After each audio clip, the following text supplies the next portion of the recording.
Hello there, Seraphim17 once again. This is a little look at the Castlevania Lord of Shadows 2 demo. It's available on the Xbox Marketplace and I assume the PlayStation Store.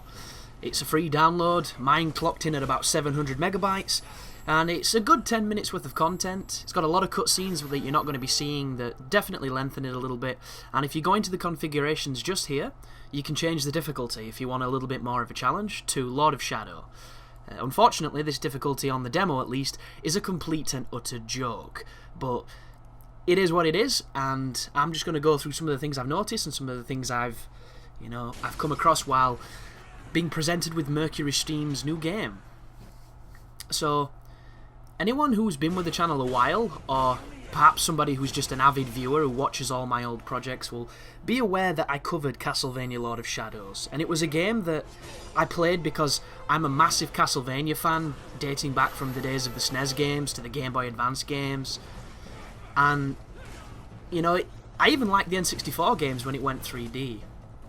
But Castlevania kind of dropped off a little bit, and it came back with this Hideo Kojima, funded thing, and I was really excited because Hideo Kojima, even though he is a really, self-indulging asshole at times, he makes good games.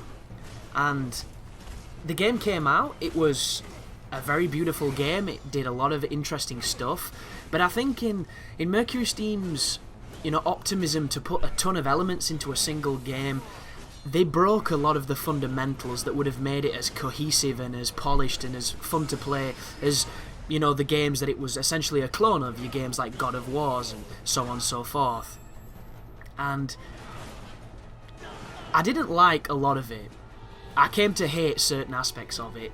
It was a decent game that could have been so much better, but it fell at the hurdles at almost every opportunity, from its platforming to its combat to its overindulgence in trivial jumping sections and puzzles that weren't all that fun to solve. Like, there was a lot of things just all over the place for me. And here is the sequel that comes out later on in February, so later this month. And there's a couple of things I've noticed, so immediately you can tell it's a beautiful game. It is not a flawless game though, as it seems to have a tessellation problem, and I'm not too sure why. A lot of modern games, you'll notice, they have a motion blur filter on that kind of smoothens the transitions when the scene moves really quickly. Well, this game doesn't, and instead it kind of pixelates and tessellates, and you can see this kind of haze of square effect that happens. And I'm not entirely sure what that's about, but I definitely noticed it, and the last game that I noticed it on was Resistance 3. So, very strange. Not sure what that's about. But you can tell that it's an advancement from the previous game because it's just as beautiful, and now you have a fully 3D dynamic camera. The last game, you couldn't control the camera, it was all pre-rendered, and that's how they were able to make such a beautiful looking game, play the way it did. Well, now they understand the technology better, they understand their engine better, and they've got it so you can control the camera. Instead of having the two alternating evil and good powers, you now have very similar ones with similar bars, which is the Chaos one is these flaming gauntlets that are good at breaking guards, and then you have the Sword of the Void, I think it's called, which is the blue one, which is essentially something that steals HP and revives you. And I don't know if this is just the demo or if it's a gameplay mechanic now, but instead of having to recharge them from building, I can't remember what it was called, was it called Essence or something? It was when you did the sync block and you didn't get hit, you built this power that you could absorb into your hands, and it powered those things up. But you'll notice on this game, they're regenerating by themselves, which completely removes all the challenge from the notion of those abilities, so I'm very curious to see how that works. Mainly because I hated the recharge feature of those abilities and how the game seemed to be focused around them quite a lot. So much so that I didn't really use them in my guides because I thought they were a little bit too overpowered. But in this game, so far, they don't seem to, be a complete and utter kill move, but you can do it as many times as you want, so I'm curious to see how they'll balance that. The first thing I noticed with the platforming is it was better. It felt better. It's still not as sharp and as well presented as I remember Prince of Persia's being back in the old days when platforming was, something that I did a lot. But it'll do. There's still going to be those awkward moments of bullshit, but that happens with a lot of games. And You might notice that I'm not going to be using the Sword of the Void, and there's a really good reason for it. And in fact, it's the same with almost every attack, and it's a really strange thing this game does. The game is so pretty and so particle heavy with its attacks that every time you strike an enemy, you can't see because it's too bright. There's too much lighting happening, and especially on the blue sword. And what will happen is occasionally you'll be striking an enemy, and you'll not stun them, and they'll wind up an attack like that, and they'll hit you because you didn't make them flinch for some reason. I'm not entirely sure how it's governed yet. I haven't really played it. This is my second playthrough. And you can't see it because the light from the sword is so bright that you can literally not see what's happening. So for the purpose of this demo, I will not be using that Sword of the Void, and probably for my guide, if I do play this game, I'm never going to use it because it's too much. You know, anything that obscures the action is bad in my opinion. And especially when the enemies can randomly tank hits and hit you through the hits. It doesn't make any sense. But there's been changes made to the sync block, and I don't like it. On the old game, sync blocking was kind of skillful. It was a pretty strict timing, and it made it really worthwhile to learn to do it. On this game, I was missing them because I was doing it too late, because it's such a wide window now. And even the tutorial, I failed the tutorial because I didn't want to sync block a million years before the attack happened. So I don't know what that's about, but in the full game we'll have to see if it proves to be useful or more fun, or if it works a little bit better. Judging from this demo, there's going to be a lot of platforming, but we already knew that. I would prefer if there was less, personally, because I play these games for action. There's quite a lot of repetitive sequences in this, where you have to destroy locks to doors. These things here, which I'm hoping aren't a big thing in the game, because it's a little bit of a contrivance or a time waste, but it looks damn beautiful while it's happening, and the dynamic camera is just as cinematic as it was before. The music is great. I'm not too sure, man. Like, one of my biggest criticisms of the previous game was the combat. It was incredibly mashy because the combos didn't seem to really have all that much of a difference in the combat. They were just there, but you really didn't need to use them. And the thing that salvaged it for me was the sync blocking ability, but they've changed it on this game, and the rest of the combat feels the same. So while I was playing it, I wasn't really enjoying it.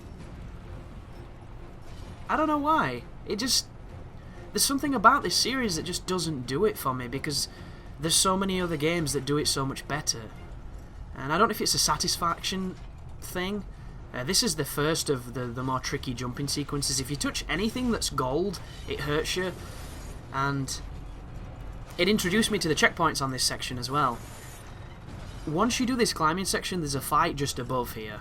And if you die on the fight just above, you go back to before this entire climbing section, which tells me that the checkpoints are probably going to be a problem when you play.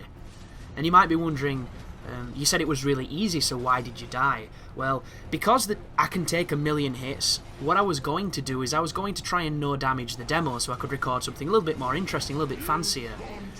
But in the demo, there's no option to restart the checkpoint. So when I got hit, I couldn't restart, and I would have to stand there and let the enemies kill me. And that's when I realised, A, that this difficulty was a joke, because I took barely any damage and it took them forever to kill me. And then when I did die, it introduced me to the checkpoints not being as nice as I would like them to be. So this is the door, anyhow, that you've got to open by making this archer dude shoot those clasps on the floor. You might have noticed that the enemies, when they have a red targeting around them when they do an attack, it's completely unblockable. I don't know, it's vexed me playing this demo. Like, you punch them when you're powered up with the chaos meter, and sometimes you don't interrupt them. It's just really strange. I do like these fists though, they look really cool. And the voice acting is all there, you know, they've got Robert Carlyle back. It looks like it's going to be a really interesting story. I'm just hoping that the combat is significantly better than what's been displayed in this. And it does say that this is not the final version of the game, but it's going to be very close to it. So here's another jumping sequence. One cool thing they've done is, do you know how did you notice there was a cloud of mist? that tells you where you're supposed to jump to, and it's going to completely alleviate those awkward moments on the first game where the camera wanted you to do something really specific with a jumping section and you had almost no idea what the hell it wanted. So that's definitely going to help. But when you get up here, this is the final encounter of the demo. It involves doing this crazy archery door thing again and fighting some enemies. So let's just look at the combat. I'm using the RB move. That right there is, yeah, there it is. So that was an unblockable move that I tried to dodge, but I'm not a big fan of the dodge. I can't remember on the old game if it was on the right analog or not, because I prefer either a button dodge or a right analog dodge, because I think those two work the best. This goes for the Ninja Gaiden dodge, which is holding the left trigger and knocking a direction on the analog, which, you know, it's perfectly fine in those games, but it all depends on how much delay there is on the startup. And on Ninja Gaiden, there was very little delay. On this game, a little bit more of a delay. But did you see that? I was hitting him the hardest I can hit him. He does have a shield, admittedly, and he still was able to get an attack off, which I'm really vexed by. And it's one of those things where, even watching it now, because every time I punch them it's so bright, it's really hard to see if they're being stunned or not. So what you're meant to do is block and get the sync block on them, but it can be really hard to see. I'm very curious for the people who play this of what your opinion is with, you know, not being able to see the fights because of all the particle effects happening. Did it get in your way as well? Is it something that you're just used to? Do you like it? Do you dislike it? Curious and curiouser. I mean, it's not a game by any... It's not a game, of course it's a game. It's not a bad game by any standards, but when it comes to precision action games, I ask for a lot, and I really hope that this game delivers, because the last one just didn't. And this demo, for me personally, was a little bit disappointing, minus the, you know, amazing visuals and really nice music. But stay tuned for February 28th, I think it is, when it comes out, which means I'll get it like 31st or something daft because of the stupid release date bullshit. But if it's worth covering and I like it, you'll be seeing it on the channel. If it's not, I'll probably put up a video saying why I'm not going to play it, and then we'll move on to other projects, because Dark Souls 2, baby, it's ever closer. Thank you for watching.